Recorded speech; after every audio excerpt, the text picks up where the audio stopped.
When Success Becomes a Trap, the Tragedy of Avicii. This is the story of how one of the world's most successful DJs went from performing over 300 shows a year to taking his own life at age 28. Tim Bergling, known to millions as Avici, achieved everything the music industry defines as success. But that success became the very thing that destroyed him. Before we begin, I want to acknowledge that this video discusses suicide and mental health struggles. If you or someone you know is struggling, please reach out for help, and we'll include resources in the description below. Now let's talk about how we got here, because Avicii's story isn't just about one man's tragic end, but about a music industry that demands everything from its artists and an entertainment culture that rarely asks if the price of fame is too high. The rise. Tim Bergling was born on September 8th, 1989 in Stockholm, Sweden, and the name he'd eventually make famous came from a Buddhist term referring to the lowest level of hell. Looking back now, that choice feels almost prophetic, though at the time, it was just a young producer choosing a stage name that sounded unique. Music production started for him in 2006, but 2011 changed everything when Levels hit, and suddenly, Tim Bergling wasn't just another electronic music producer, but Avici, a global phenomenon. The song reached the top 10 in multiple countries and became the kind of track that defined a moment in music history, the kind people remember years later when they think about that era. DJ Mag's Top 100 DJs list ranked him number 3 in both 2012 and 2013, and his debut album True dropped in 2013 with Wake Me Up, which became one of the most streamed tracks on Spotify, and proved that electronic dance music could merge with country and folk to create something that dominated mainstream pop. Forbes reported he earned approximately $28 million in 2014 alone, not over a career, but in a single year, which meant he'd achieved what most artists only dream about. But here's what that success actually looked like on the ground. At his peak, Avici was performing over 300 shows per year, which means he was performing almost every single day, living in airports and hotel rooms and festival grounds, expected to deliver the same energy night after night after night. The cracks begin to show. The first major warning sign came in 2012 when he was hospitalized in New York City with acute pancreatitis, and the diagnosis pointed partly to excessive drinking, something that in the world of electronic dance music and nightlife was practically expected. The EDM boom of the early 2000s had created a culture where the party never stopped, and the people making the music were expected to embody that lifestyle, which meant Avici, at 23 years old, was dealing with a condition that most people take as a serious wake-up call. But the touring didn't stop, the shows kept coming, the money kept flowing, and the health problems kept getting worse. March 2013 brought the removal of his gallbladder and appendix, major surgeries that require significant recovery time, and yet he continued touring because the machine of his success demanded it, and he kept feeding it even as it consumed him. Multiple hospitalizations marked 2014, shows were canceled, his health was visibly deteriorating, and he was dealing with ongoing pancreatitis and other complications. But the industry doesn't have a pause button when there are contracts and festivals and millions of dollars at stake, and thousands of fans who bought tickets expecting to see Avici. The 2017 documentary Avici True Stories would later show footage from this period with images of a young man who looked exhausted and drained, dealing with serious health issues while somehow still being expected to perform. And it's uncomfortable to watch because you can see the toll it's taking in real time. The breaking point. March 2016 brought an announcement that shocked the music world when Avici declared he was retiring from touring at 26 years old, at the peak of his commercial success, walking away from the live performances that had made him famous. The statement he released tells you everything about what he was experiencing, and his words were, "I know I am blessed to be able to travel all around the world and perform, but I have too little left for the life of a real person behind the artist. Too little left for the life of a real person behind the artist." That phrase describes a situation where the artist persona, the brand, the success had consumed so much of him that there wasn't enough left for Tim Bergling, the actual human being, to exist. And he continued by saying he would keep making music, but would stop performing live. For many people looking at his situation from the outside, this seemed like the right decision, maybe even an overdue one, because he was stepping back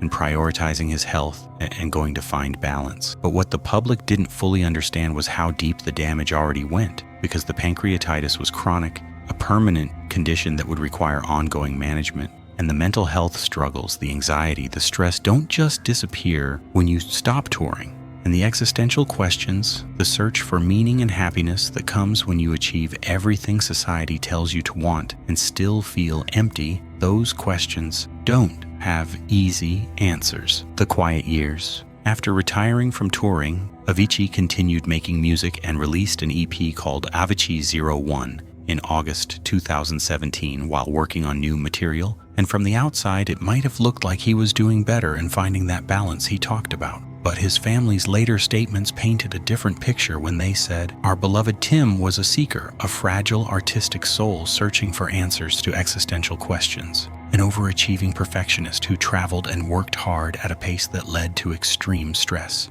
They continued with words that cut to the heart of everything. When he stopped touring, he wanted to find a balance in life to be happy and be able to do what he loved most, music.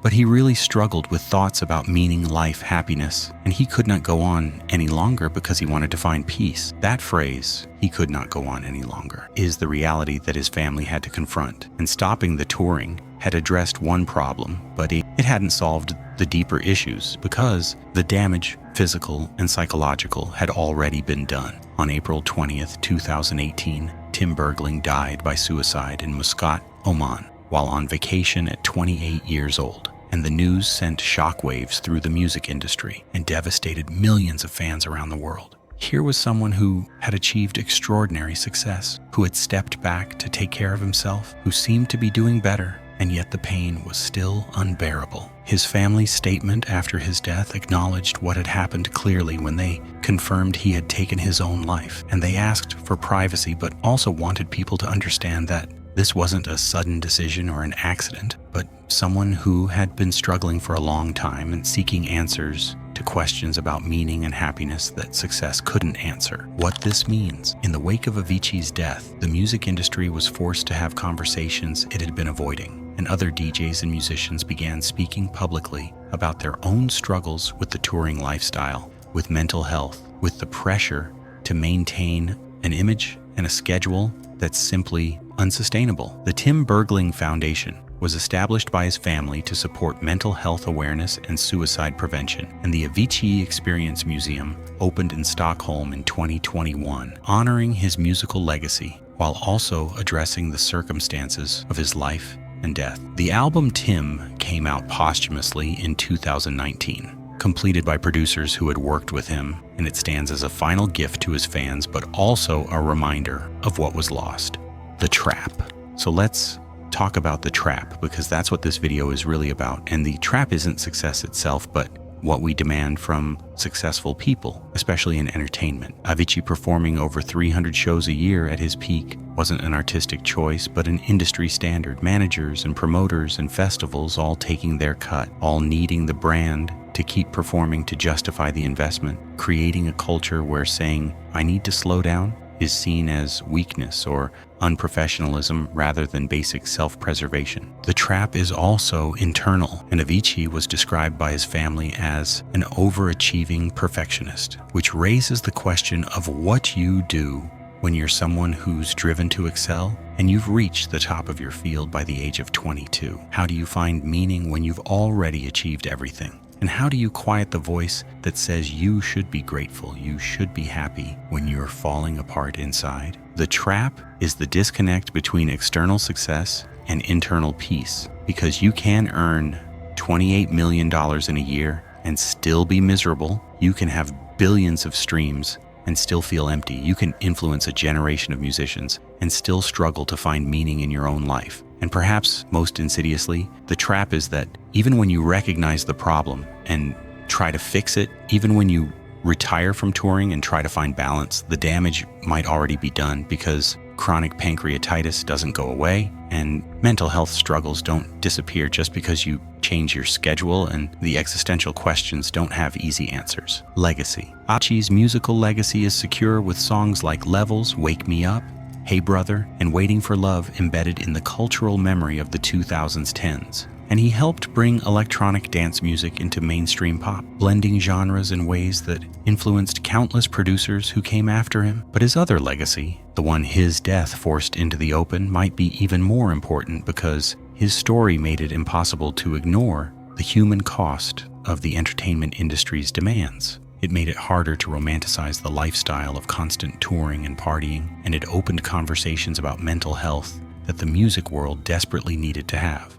When someone achieves massive success and then takes their own life, there's a tendency to treat it as inexplicable, as a mystery that can't be understood. But Avicii's story isn't mysterious. The warning signs were there, the health crises were documented, and his own words told us exactly what was happening when he said he had too little left for the life of a real person behind the artist. This is what happens when success becomes a trap, and Tim Bergling became Avici, and Avici became so big, so demanding, so all-consuming that there wasn't enough room left for Tim Bergling to survive. He was a seeker looking for answers to existential questions, a fragile artistic soul trying to find meaning and happiness, a 28-year-old man who had achieved everything our culture tells us to strive for, and it wasn't enough to save him. If there's something to take away from this tragedy, it's that we need to redefine what success means and stop glorifying unsustainable schedules and destructive lifestyles.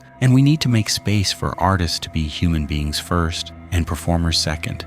We need to have honest conversations about mental health, especially in industries that demand so much from people at such young ages. And we need to remember that behind every stage name, every brand, every successful artist, there's a real person who deserves to live a life that's about more than just the next show, the next hit, the next milestone. Tim Bergling deserved better, and Avicii's story should never have ended at 28. But by understanding what happened and refusing to look away from the uncomfortable truths his death revealed, maybe we can help prevent the next tragedy. If you're struggling, please reach out and talk to someone, because there are resources available, and your life has value beyond what you achieve or produce. You are more than your success, and you deserve to find peace. Thank you for watching.